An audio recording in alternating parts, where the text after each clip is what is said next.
Alrighty. Hello, everybody. Hope everybody's doing well. This is going to be the teaching for June the 11th, 2020. The title of this one, The Only Thing Needed. Great discussion last night. We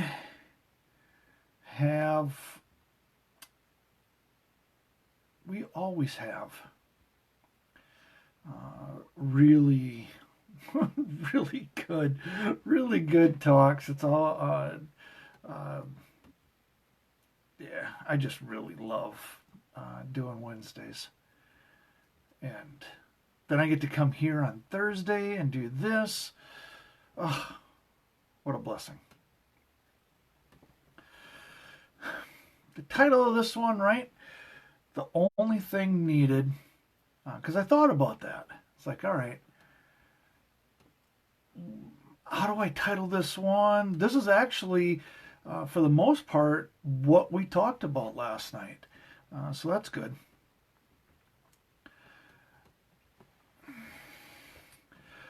I've been doing this now for 2.5 years.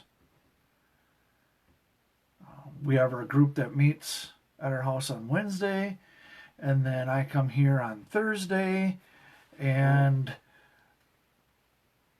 we do this teaching. And all of it, if you go back and if you were to watch all of them, not one of them is the same. It's not that I have some notes and then I just recycle the notes and I just say, oh, it's June, so we're going to talk about these verses, we're going to talk about this subject, and then just deal with the same basic message that I had last year in June and whatever. That's not the case. I would go so far as to say there probably isn't 3 messages, 3 teachings in the last 2.5 years that are on the same specific subject. Now, I could be wrong because I didn't go back and look, but because there's so many things that we can talk about. What about this aspect? What about that thing? How do we look at this? How should we look at this? How should we look, right? All of this. How does this apply to our life? And all of that is good, and all of that is great, and all of that is pertinent. All of that is relevant. All of that is real. All of it good. Tonight, if we could understand this one thing, what? All right, instead, here, how about we say this? Once we understand this teaching tonight, all the other teachings kind of fall into place. They make more sense. They're actually easier to apply to our life. They're easier for us then to be able to respond to other people. It is something, and we've talked about it, I would imagine, in more than kind of in different angles. But this one that we're coming at, the verse you might already have gotten there, right? It's Galatians 3:6. The verse says, even so, Abraham believed God, and it was reckoned to him as righteousness. So I just threw that verse out there as we started last night, and said, all right, what's everybody's thoughts on this one verse? Because it's very simple. It's referring back to Genesis chapter 15, verses 1 through 6, and we'll get there, I think. But Galatians 3, verse 6 Even so, Abraham believed God, and it was reckoned to him as righteousness. This is the only thing that's needed. Everything else that we talk about in Christianity stems from, is a response to, is a result of this.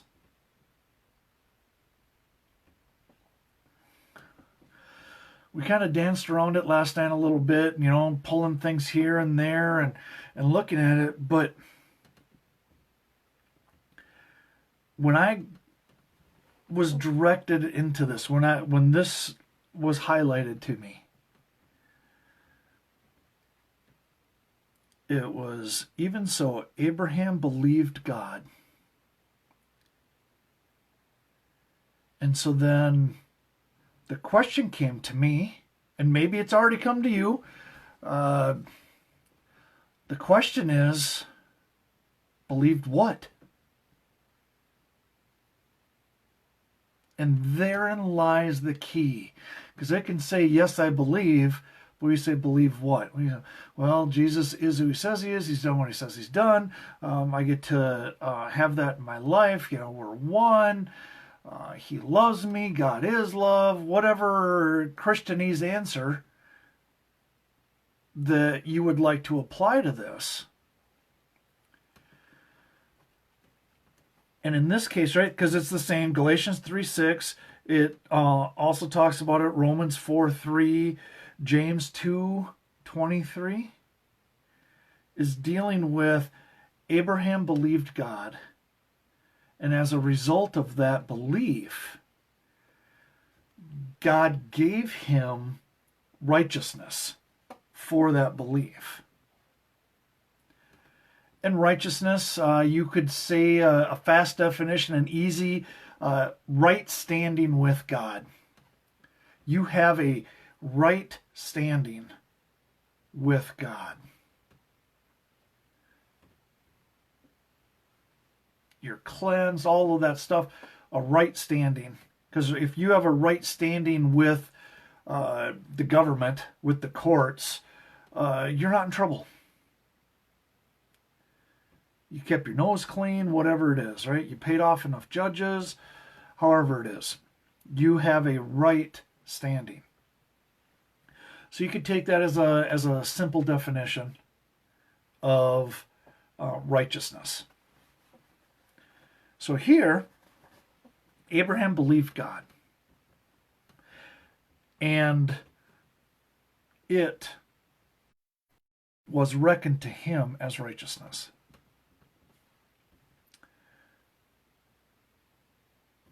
And that belief would be it. God says, here I bestow on you righteousness because you believed what I said to you. Because that's what Abraham believed God. Right? If we go in, let's put a little marker in Galatians 3, and if we go into Genesis, which is the first book of the Bible, and we go into chapter 15, chapter 16, chapter 15, it says, after these things, the word of the Lord came to Abram, which this was before his name changed to Abraham, still talking about the same person, in a vision saying, do not fear, Abram, I am a shield for you, your reward shall be very great. Abram said, O Lord God, what will you give me, since I am childless, and the heir of my home is Eliezer, something like that, of Damascus. And Abram said, since you have given no offspring to me, one born in my house is my heir. So one of his slaves or whatever, right? Then behold, the word of the Lord came to him, saying, this man will not be your heir, but one will come forth from your own body. He shall be your heir. And he took him outside and said, now look toward heaven and count the stars, if you are able to count them. And he said to him, so shall your descendants be. Then he believed in the Lord, and he, which is God, reckoned it to him as righteousness. So that's the verses that we're talking about that are being referenced here. Here's the challenge for us: to believe what God says. That's really all we need to do. That's it. If you believed, and this is that belief that trumps other beliefs. You can say, yes, I believe this and I believe this, but if ever these two butt heads, this is the one that I'm believing more. This is the one that I believe most. This one, if these two got into a fight, this one would win. That's the belief that we're talking about here. Because otherwise it's more of a knowing, a general kind of yeah, I believe that, more as a possibility of existence, rather than a truth and foundation in my life that everything else in my life needs to bow to.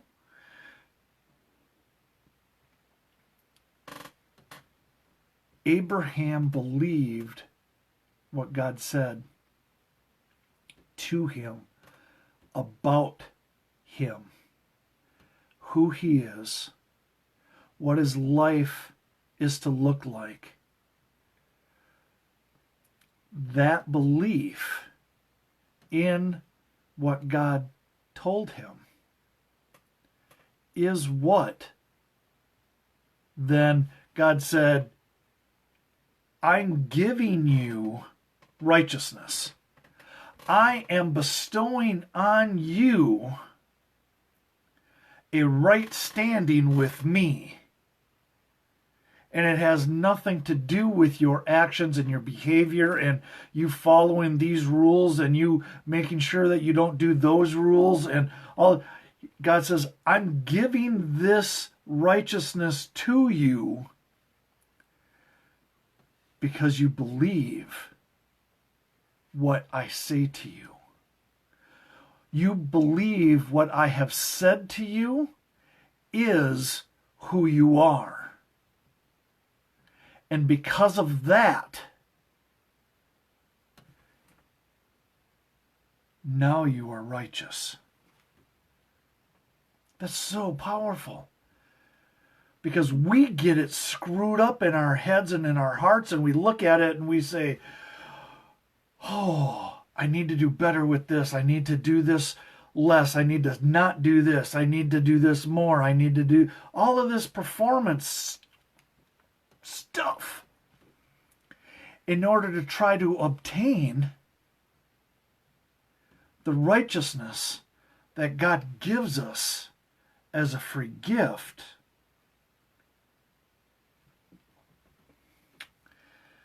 Here's something that'll probably shake a few religious cows out of your tree.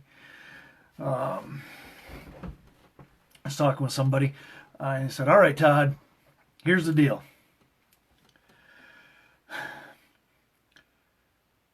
I'll change it a little bit, but you'll still get the gist of it, right? All right. God gave me this promise, and I know it's right over there, but the enemy's trying to stop me. The enemy is warring against me. So I decided, in order for me to be able to walk in, to be able to receive that promise that God gave me, he said it's right there. I need to go to battle. I need to war against these things that are coming against me to be able to have me obtain this promise. Okay, you following with me? You tracking me on that one?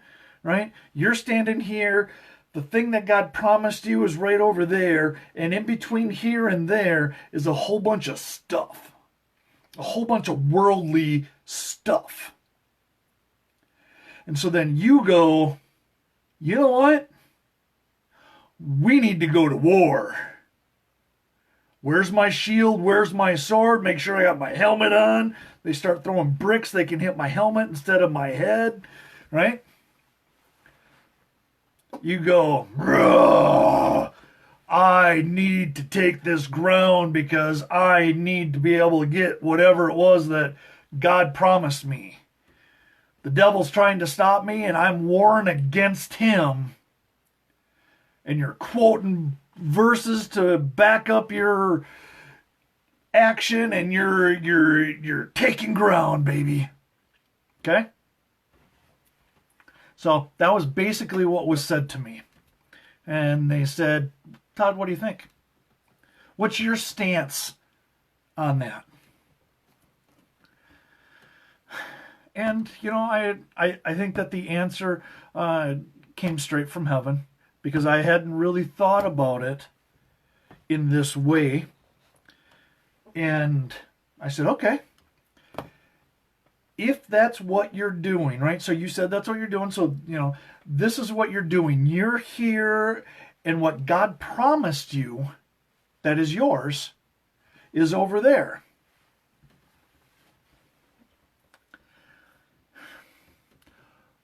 Why do you have to wage war for it?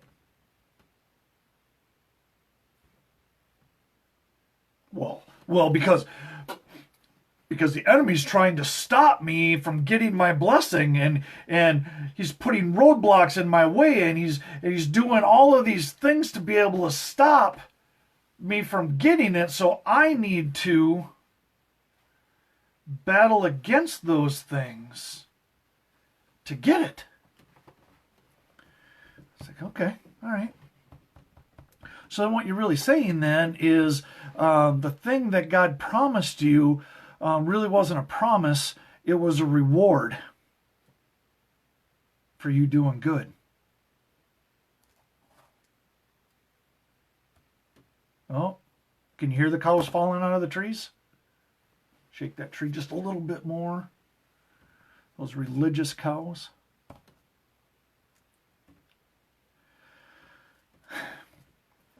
If it's a promise,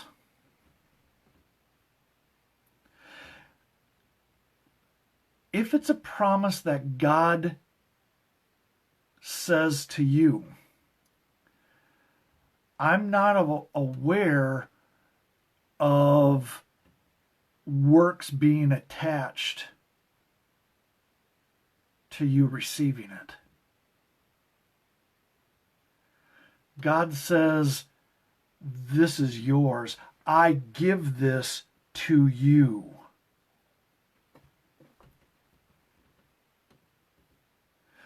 There's no strings attached to this gift that I give you.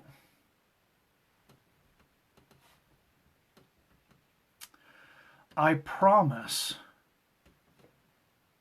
this.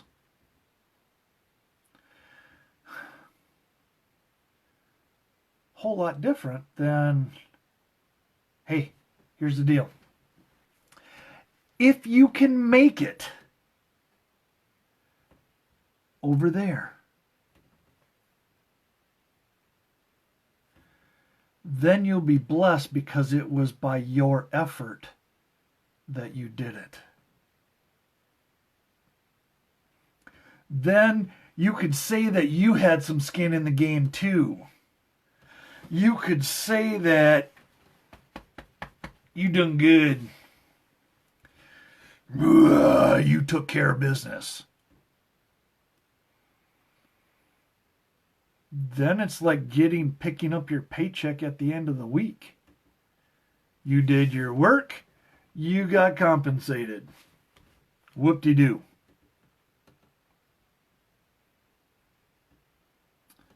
That's not a promise. I understand you can get all technical with me, kind of rip that apart, be able to say, Well, it is a promise. If you're talking about your business, the business promises to pay you. If you give them 40 hours worth of work, they'll give you 40 hours worth of pay. It's a promise. Just knock it off. The promises that God gives us are no strings attached. It's not based on our effort. It's based on our belief in what he says. That will determine how much we walk in it, how much we receive it. It has nothing to do with the enemy that has come against me. Because honestly, if you really think, if you think that highly of yourself, that you can take on the God of this world or any of his dominions and win by yourself, you're delusional. You have greater issues to deal with than the person, the enemy, the spiritual force that's coming against you. I'm just saying, that ain't the strongest fight that needs to be taking place. Because you think you're all that.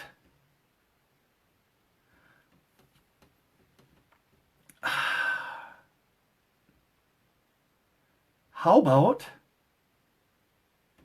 instead we go, God, I thank you. You promised that to me. You gave that to me. Now, these things in life that I have going on can appear that they're stopping me from living in this promise that you've given me, but I know that you, God, have already overcome all of these obstacles that are trying to be put in my path. I know, God, that you have fought for me so that I can be victorious in everything.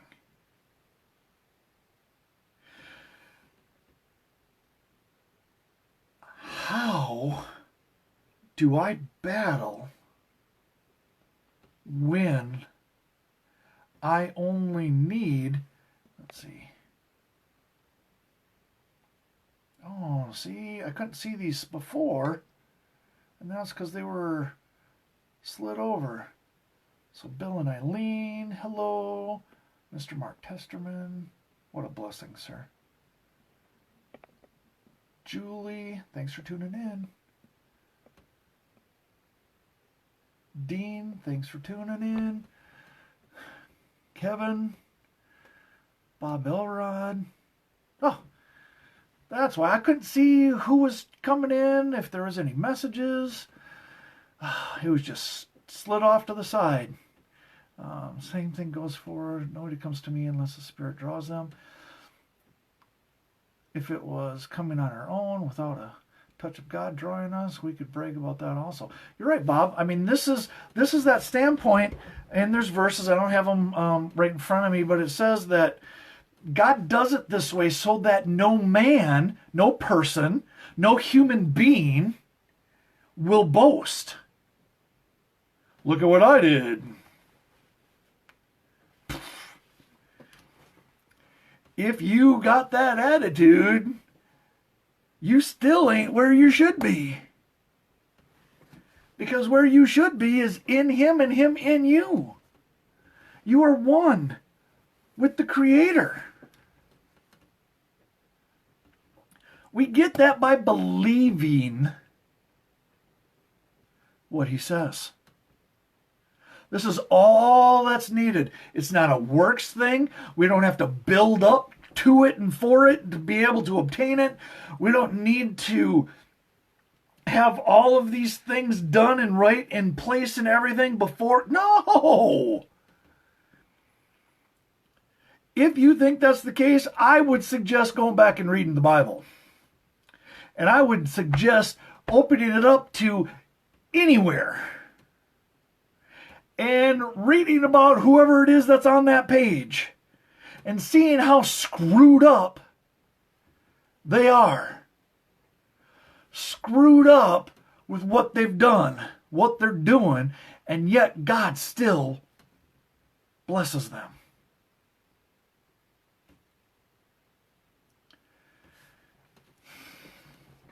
Because thankfully, His blessing is not based on our efforts. His blessings for us. Hey, Sandy and Stacy. Glad you could tune in. I'm right around Galatians 3, verse 6. The only thing that's needed. Everything else stems off of this. Right? Even so, Abraham believed God. Now, we can say that we believe God and all that kumbaya, but when the rubber meets the road, right? When push comes to shove, when this belief runs into this belief, which one's going to win? Because you can say, I believe both, but, right? I believe my friend. I believe my friend would never lie to me. I believe my friend, God put them in my life. I believe that my friend would always say good and encouraging things to me. Does what my friend beat out what God says about me? I believe what my friend says, and I also say that I believe what God says about me. Which one wins if they battle? If there's a conflict, who wins? Abraham says, okay, God, it's a done deal. I don't know how you're going to do it. I don't know when you're going to do it. I don't know what it's going to look like. But none of those things matter. My faith, my confidence is in what you say, what you have said, what you have spoke directly to me, about me. That's what I believe. Something else comes into my life, maybe an action that I take.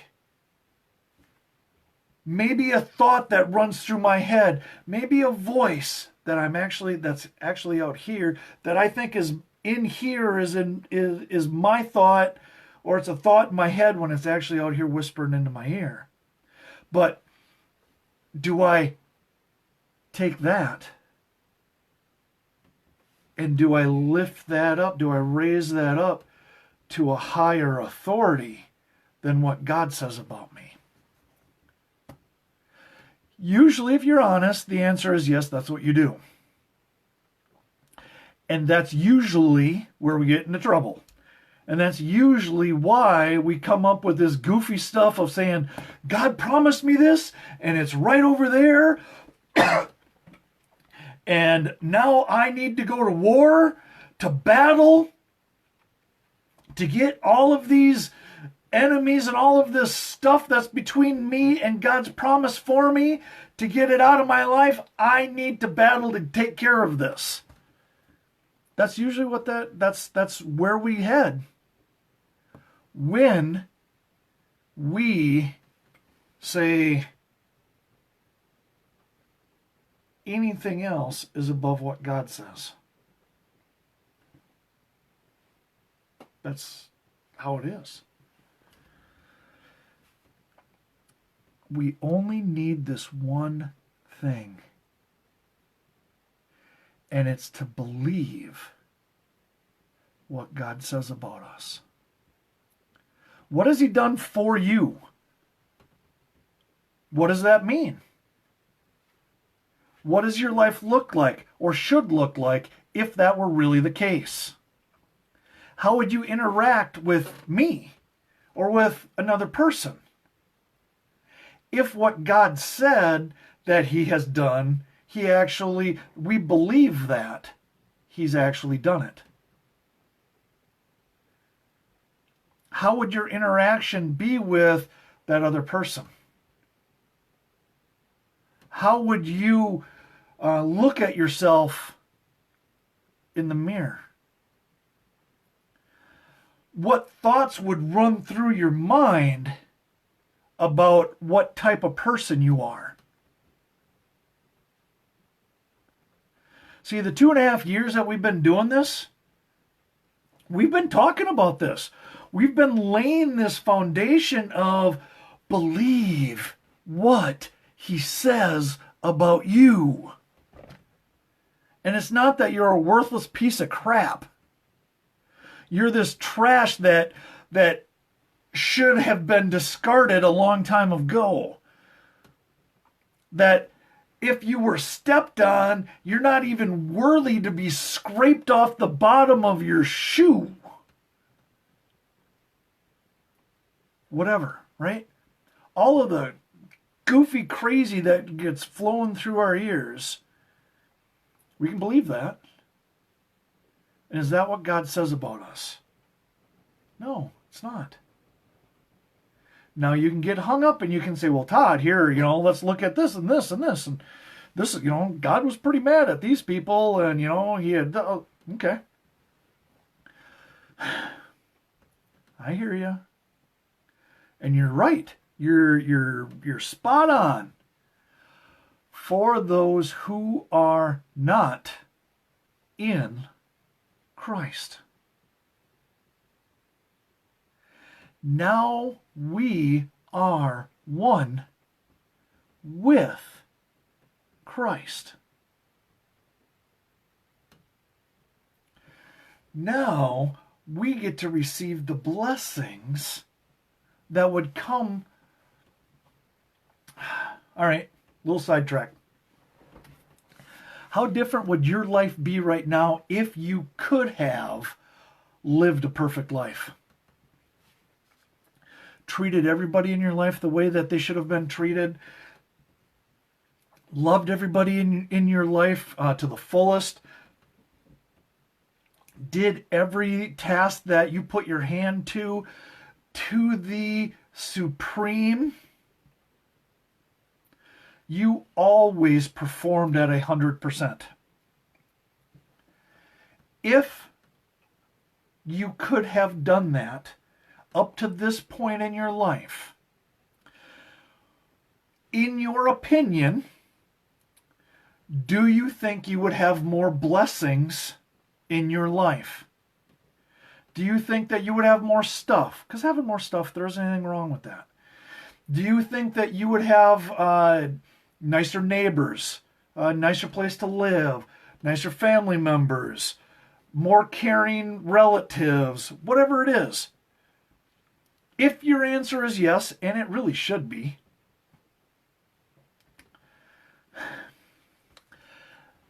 that is what you get.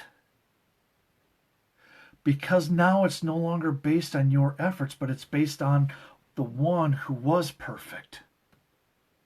And now gets to receive those blessings in life for being perfect. Because now you two are one. And the life you now live, you live through him. Now he's taken the punishment, the consequences, the guilt, shame, condemnation, the ugly, the penalty, however you want to describe it, whatever name you want to put on it, that you really deserve, that I really deserve. He has already received that penalty. He has already received that judgment. He has already received that condemnation for it. So now with you two being one, now what you get to receive is the blessing that he deserves. The joy, the goodness, the happiness, right? The stillness of mind. What he deserves for the life that he lived, we get to partake in it. And then you take a step back from that and say, you and I, both, all of us, are in him and he is in us. So now when I interact with you, it can be different because now I get the fact that he's already paid for your shortcomings just like he paid for mine. And now you get to experience the goodness, the blessings, the honor, the favor, the glory, the love, the freedom,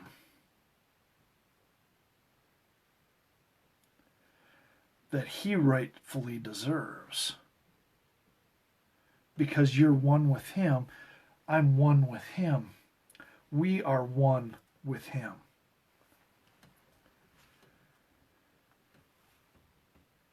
All we need to do is believe what he says. Right? John 3:16. For God so loved the world that.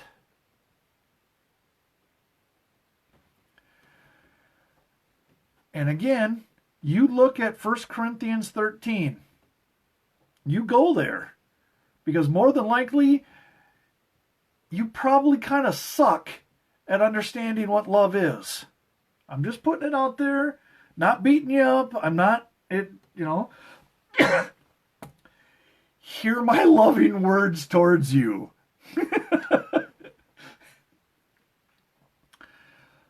Go to 1 Corinthians 13 so you can get a better understanding of what love is. Love is patient. Love is kind. Right?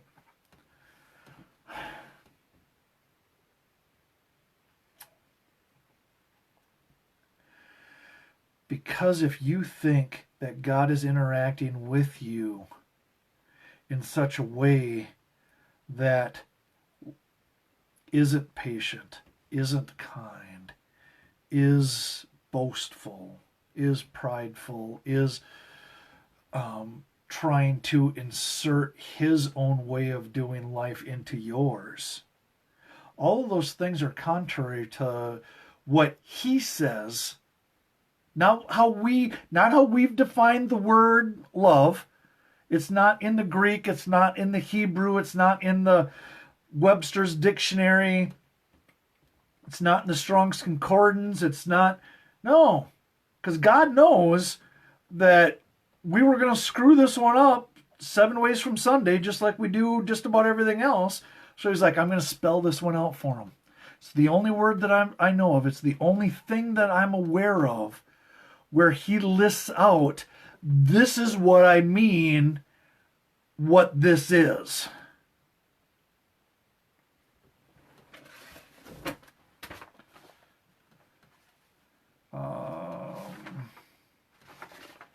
Let's see. Right? Love is patient. Love is kind. It is not jealous. Love does not brag. It is not arrogant. It does not act unbecomingly.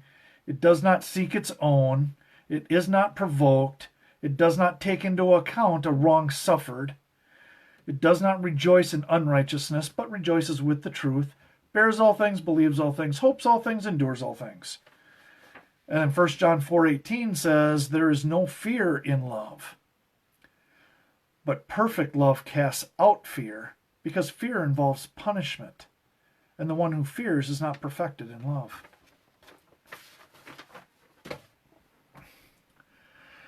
So with this, right, Galatians 3:6, even so, Abraham believed God. And that belief is what it took. It's all it took. And God said, you are righteous. You are in right standing with me. You are cleansed. You have fulfilled all that I want you to fulfill because you believe what I have said to you. And so, for me to pray for everyone, to everyone that listens to this or watches this, I pray that your eyes are opened in your heart, in your mind, of that belief of what God says about you. What did he do for you? What is the result of his actions, not yours? That you obtain the knowledge, the wisdom, the understanding of the words that God has spoken over you and to you and for you, about you, because of being in Jesus. You can read them, and some of the words are talking about people who are not in Christ. So don't get hung up on those. Once you became in him, he moved you from darkness to light. Right? I believe it's the 1 John in the first chapter. It says that he is light, and in him there is no darkness. Hey, Tony, glad you could watch, man. Thanks for the thumbs up. In him. So when you're watching, when you're reading what he's saying, when you're listening to somebody speak to you, if they're speaking the same things that God has spoke over you, you are beloved, you are mine, you are cherished, you are holy, you are pure, you are without spot or wrinkle.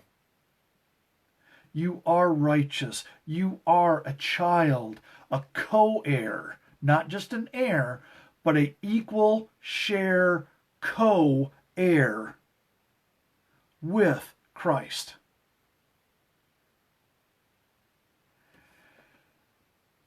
That's what matters. That's what we believe. That's what gets us from here to there, if that's where we want to go. Because ultimately, really what ends up happening, I'll tell you a little secret. When you understand that God has given you a promise, the promise isn't over there. It's a lie. Because how manipulative would it be if God says, I got this for you. I'm going to go and set it over here. Try to get it. Psh. Well, then he didn't give it to you. God says, here, I give you this. You have this. I have given you this. You have this. This is who you are. You have all of these things. And now our part, because we all want to have a part in it. It's not a works to get. Our work is to rest. The thing that we do is we are to believe him. You look through, you read through the New Testament. You just read through Matthew, Mark, Luke, and John. Okay? Just read one of them. Doesn't matter. when Jesus confronts his disciples, right, his students, because you have a believer, then you have a disciple, and then you have a follower. I would say more than likely there is nobody in your life that is a follower, and there are only a few people in your life that are disciples. Most everybody's a believer, if they call themselves a Christian. And I can quantify that and qualify that, whatever, at some point, but that's just the way it is.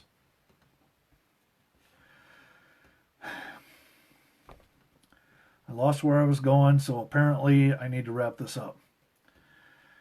Believe him. The words that he says, believe him. Watch, you look and see, when Jesus, when you read one of the, right, Matthew, Mark, Luke, or John, when Jesus is talking with his disciples, and they've had a problem that they can't overcome something. As far as I know, usually how he addresses it is, well, why did you doubt it? Why didn't you believe? Oh, you have little faith. He goes right back to belief. So we need to make sure that our belief trumps whatever else is going on. Something happens in our life and we say, well, that doesn't line up with what God says. It must not be the end, because this doesn't line up with being blessed, living an abundant life, all the things that God says.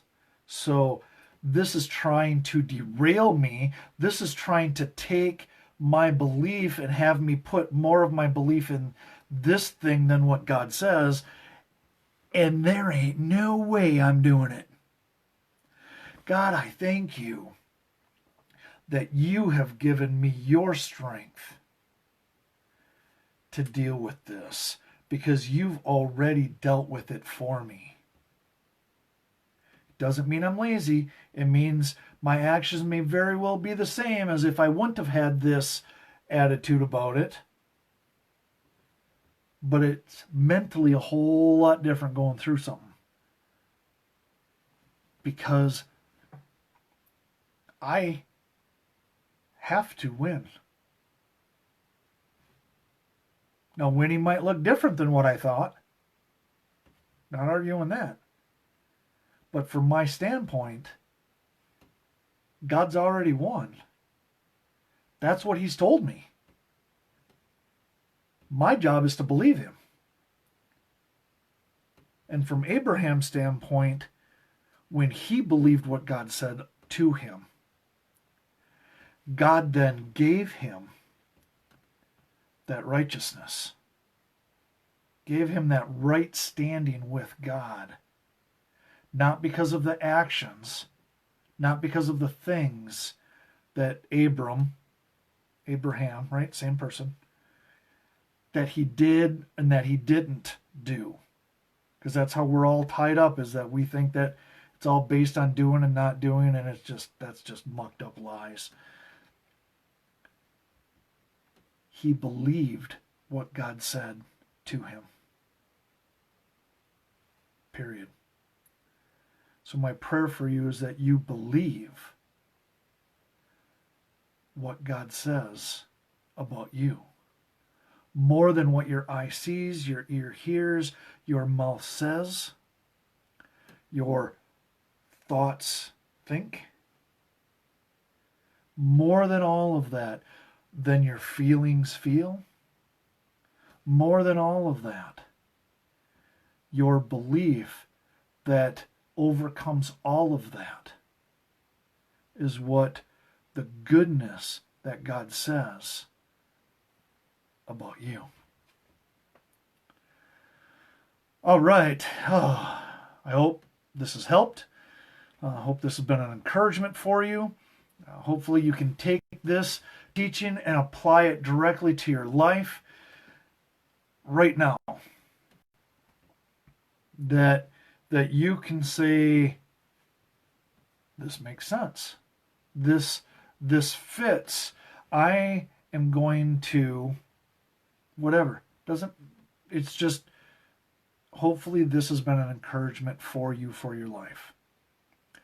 You all are a great encouragement for me. I'm very blessed to have you in my life however I get to. I'm very honored that you would take the time to watch this, listen to this, spend the time to take what I'm saying, what I'm teaching. It's a great honor for me, and I thank you so very much. All right, well, hopefully we see you here next Wednesday.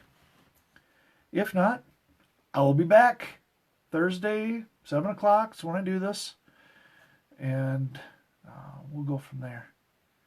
Thanks, everybody. Bye now.